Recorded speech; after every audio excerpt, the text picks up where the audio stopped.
Friends, welcome to Sabina சமையல். இன்றைக்கி அருமையான ஒரு குஸ்கா சாப்பாடு தேங்காய் பால் சாதம் தாங்க செய்ய போகிறோம்.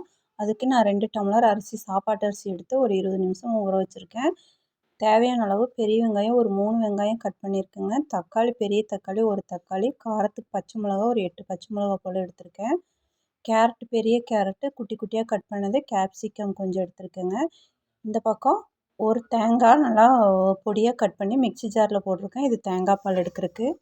இப்போ நான் தேங்காய் பால் எடுத்தாச்சுங்க. ஒரு 2 டம்ளர் அரிசிக்கு 4 டம்ளர் வீதம் இப்போ தேங்காய் பால் எடுத்திருக்கேன்.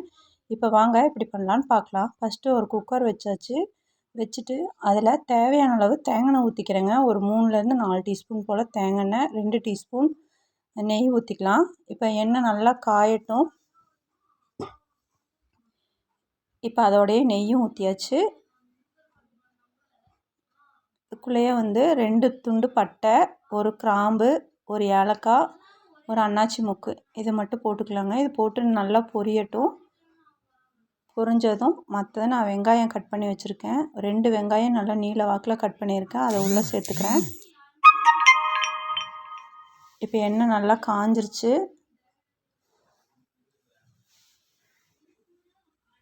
நான் இப்போ வெங்காயத்தை உள்ளே சேர்த்துக்கிறேன். வெங்காயம் சேர்த்திட்டு நல்லா பொன்னிறமாக வர அளவுக்கு நல்லா வதக்கிக்கலாம்.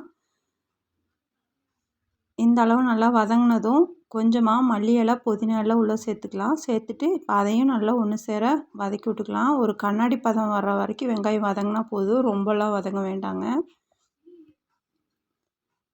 இப்போ நம்ம தக்காளி இப்போ நல்லா வதங்கினோன்னே இப்போ இஞ்சி பூண்டு பேஸ்ட்டு ஒரு 1½ டீஸ்பூன் போல் சேர்த்துக்கிறேன். சேர்த்துட்டு அதையும் நல்லா மிக்ஸ் பண்ணி விட்டுக்கலாம். இது ரொம்ப டேஸ்ட்டாக இருக்கும். இந்த மாதிரி ஒரு டைம் நீங்கள் ட்ரை பண்ணி பாருங்கள். இது கூட நம்ம பச்சை பட்டாணியும் சேர்த்தலாம். நான் இன்றைக்கி கேப்சிகமும் கேரட் எடுத்திருக்கேன். தக்காளியும் பச்சை மிளகாவும் இப்போ காரத்துக்கு வேறு எதுவும் சேர்த்துறதில்ல, அதனால் பச்சை மிளகா கொஞ்சம் கூட சேர்த்துக்கலாம். இப்போ அதையும் நல்லா தக்காளி கொஞ்சம் மசிஞ்சு வர அளவுக்கு வதக்கிக்கலாம். இந்த அளவு நல்லா வதங்கினதும் கேப்சிகமும் அந்த கேரட்டும் நான் உள்ளே சேர்த்துக்கிறேன். காய் சாப்பிடாத குழந்தைங்களுக்கு இந்த மாதிரி செஞ்சு கொடுத்தீங்கன்னா ரொம்ப ஹெல்த்தியும் கூட, ரொம்ப டேஸ்ட்டாகவும் இருக்கும். இது வெறும் நம்ம தண்ணியே சேர்க்கலைங்க, எல்லாமே தேங்காய் பாலில் தான் செஞ்சுருக்கு. ரொம்ப டேஸ்ட் வேறு லெவலில் இருக்கும். இதே ஜீரக சம்பா அரிசிலையும் செய்யலாம். இப்போ அரிசி போட்டாச்சு. அரிசியும் இப்போ நம்ம நல்லா வடித்து வச்சுருக்கேங்க. இப்போ அரிசி உள்ளே சேர்த்துக்கலாம். சேர்த்து அதோட நல்லா மிக்ஸ் பண்ணி விட்டுட்டு அளந்து எடுத்துருக்கேன் அந்த 4 டம்ளர் தேங்காய் பாலும் உள்ளே சேர்த்துக்கிறேன். சேர்த்துட்டு இப்போ உப்பு சேர்த்த வேண்டாம். நல்லா கொதித்து வரும் பாருங்கள். அந்த ஸ்டேஜில் நம்மளுக்கு சாப்பாட்டுக்கு எவ்வளோ உப்பு தேவையோ அதுக்கு தகுந்த மாதிரி போட்டுக்கலாம். போட்டு ஒரு 4லேருந்து ஒரு 5 விசில் மட்டும் விட்டால் போதும். இப்போ நல்லா கலந்து விட்டாச்சு. இப்போ தேவையான இப்போ நல்லா கொதித்து வருது பாருங்கள். அந்த ஸ்டேஜில் உப்பும் சேர்த்திட்டு இப்போ நல்லா மிக்ஸ் பண்ணி விட்டுக்கலாம்.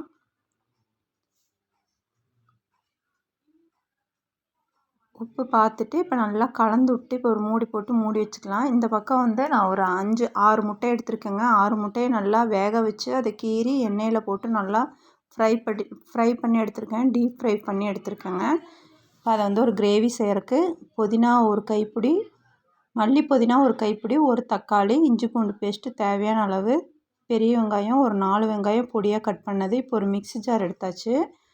எடுத்துட்டு அது கூடயே தக்காளி, புதினா, மல்லி சேர்த்துக்கலாம். சேர்த்துட்டு ஒரு 6 போல் முந்திரி பருப்பும் உள்ளே சேர்த்தாச்சு. சேர்த்து நல்லா அரைச்சி எடுத்துக்கலாம். இந்த பக்கம் ஒரு பேன் வச்சாச்சு.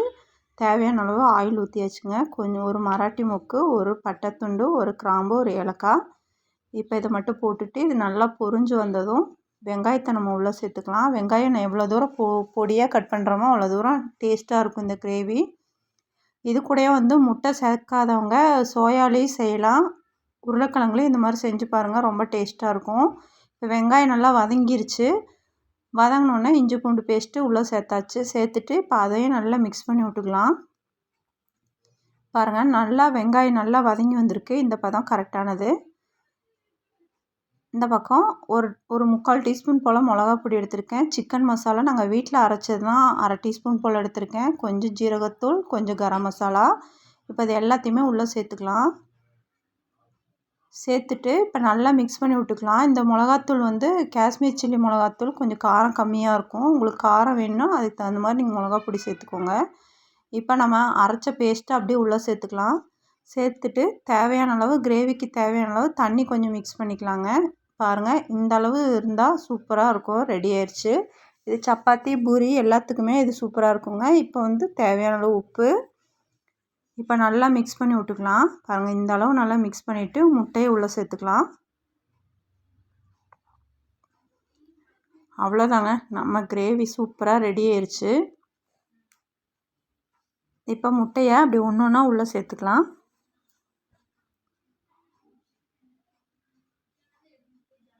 முட்டையை உள்ளே சேர்த்து நல்லா மிக்ஸ் பண்ணி விட்டுக்கலாம். அவ்வளோதாங்க, அருமையான நம்மளுக்கு முட்டை கிரேவி சூப்பராக ரெடி ஆயிடுச்சு. நான் வீடியோ போட்டு ஒரு 2 வாரத்துக்கு மேலே ஆச்சுங்க. கொஞ்சம் சூழ்நிலை காரணமாக நான் போட முடியல வீடியோ.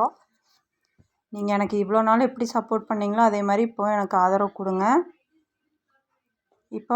எல்லாமே இப்போ முட்டை சூப்பராக ரெடி ஆயிடுச்சுங்க. இந்த பக்கம் தேங்காய் பால் சாப்பாடும் சூப்பராக ரெடி ஆயிடுச்சு. அவ்வளோதாங்க இந்த வீடியோ. நீங்களும் இதே மாதிரி உங்கள் வீட்டில் லஞ்சுக்கு, டின்னருக்கு எதுனாலும் ஸ்கூலுக்கு லஞ்ச் பாக்ஸுக்கும் நீங்கள் செஞ்சு கொடுக்கலாம்.